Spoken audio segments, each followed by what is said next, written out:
اعوذ باللہ من الشیطان الرجیم بسم اللہ الرحمن الرحیم۔ سورہ روم کی آیتیں پڑھ رہا ہوں، آیت نمبر 30، 31، 32۔ فَأَقِمْ وَجْهَكَ لِلدِّينِ حَنِيفًا، پس آپ یکسو ہو کر اپنا رخ اس دین کی طرف رکھو۔ فطرت اللہ التي فطر الناس علیہا، اللہ کی فطرت جس پر اس نے لوگوں کو بنایا ہے۔ لا تبدیل لخلق اللہ، اس کے بنائے ہوئے کو بدلنا نہیں۔ ذالک الدین القیم، یہی سیدھا دین ہے۔ وَلَكِنَّ أَكْثَرَ النَّاسِ لَا يَعْلَمُونَ، لیکن اکثر لوگ نہیں جانتے۔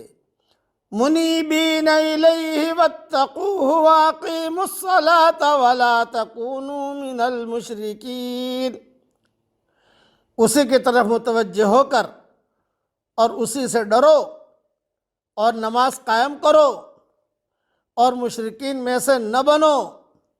من الذین فرقوا دینہم وکانوا شیعا، جنہوں نے اپنے دین کو ٹکڑے ٹکڑے کر لیا اور وہ بہت سے گروہ ہو گئے۔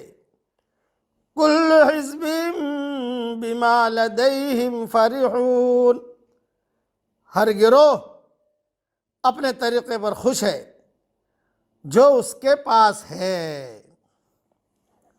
یعنی ہر فرقہ اور گروہ سمجھتا ہے کہ وہ حق پر ہے اور دوسرے باطل پر، اور جو سہارے انہوں نے تلاش کر رکھے ہیں، جن کو وہ دلائل سے تعبیر کرتے ہیں، ان پر خوش اور مطمئن ہیں۔ بدقسمتی سے ملت اسلامیہ کا بھی یہی حال ہوا کہ وہ بھی مختلف فرقوں میں بٹ گئی، اور ان کا بھی ہر فرقہ اسی زعم باطل میں مبتلا ہے کہ وہ حق پر ہے، حالانکہ حق پر صرف ایک ہی گروہ ہے جس کی پہچان حضرت محمد صلی اللہ علیہ وسلم نے بتلا دی ہے کہ میرے اور میرے صحابہ کے طریقے پر چلنے والا ہوگا، جو حق پر ہوگا وہ میرے اور میرے صحابہ کے طریقے پر چلنے والا ہوگا۔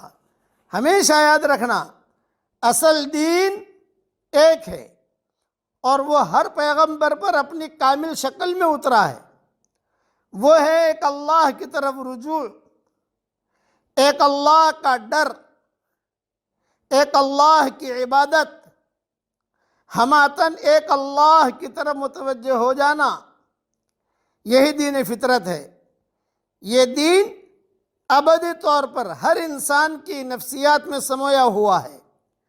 تمام پیغمبروں نے اسی ایک دین کی تعلیم دی ہے، مگر ان کے پیرووں نے، ان کے شاگردوں نے، ان کے بعد کے آنے والی نسلوں نے ایک دین کو کئی دین بنا ڈالا، ٹکڑے ٹکڑے کر دیے۔ کئی دین ہمیشہ ان اضافی بحثوں سے بنتا ہے جو بعد کے لوگ پیغمبروں کی ابتدائی تعلیمات میں پیدا کرتے ہیں۔ عقائد میں نو ایجاد مشگافیاں، عبادات میں خود ساختہ مسائل، زمانے کے تاثر کے تحت دین کی نئی نئی تعبیریں، یہی وہ چیزیں ہیں جو بعد کے دور میں ایک دین کو کئی دین بنا دیتی ہیں۔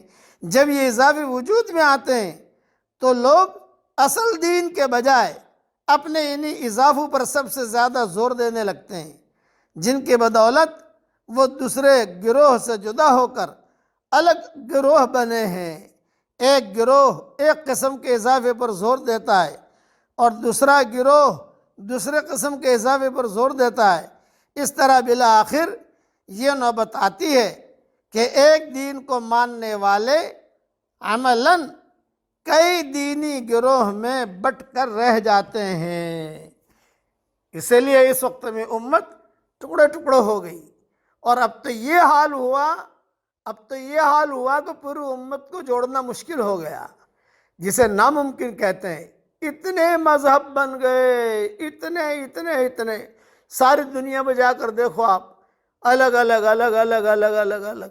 اور ایک نصیحت یاد رکھنا کہ جب دین کی حقیقت نکل جاتی ہے تو دھوم دھام والا دین وجود میں آتا ہے. دھوم دھام مطلب کہ اس کی حقیقت نکل گئی ہے. پھر آدمی اسی دھوم دھام کے دین کے پیچھے چلتا رہتا ہے اور اللہ تعالیٰ سے دور ہوتا رہتا ہے. اللہ تعالیٰ ہمیں وہ دین پر چلنے کی توفیق عطا فرمائے جو اللہ کو پسند ہو. ایسا ایمان دے کہ اس کے بعد کفر نہ ہو، ایسی ہدایت دے کہ اس کے بعد گمراہی نہ ہو، ایسی ترقی دے کہ اس کے بعد تنزلی نہ ہو، اور ایسا اس کا قرب دے کہ اس کے بعد اس سے دوری نہ ہو. اور اللہ جل جلالہ عم نوالہ ہر وہ کام کرنے کی ہمیں توفیق عطا فرمائے جس سے اللہ راضی ہو جائے، اور ہر اس کام سے بچنے کی توفیق عطا فرمائے جس سے اللہ تعالیٰ ناراض ہو جائے. آمین. وآخر دعوانا ان الحمد للہ رب العالمین.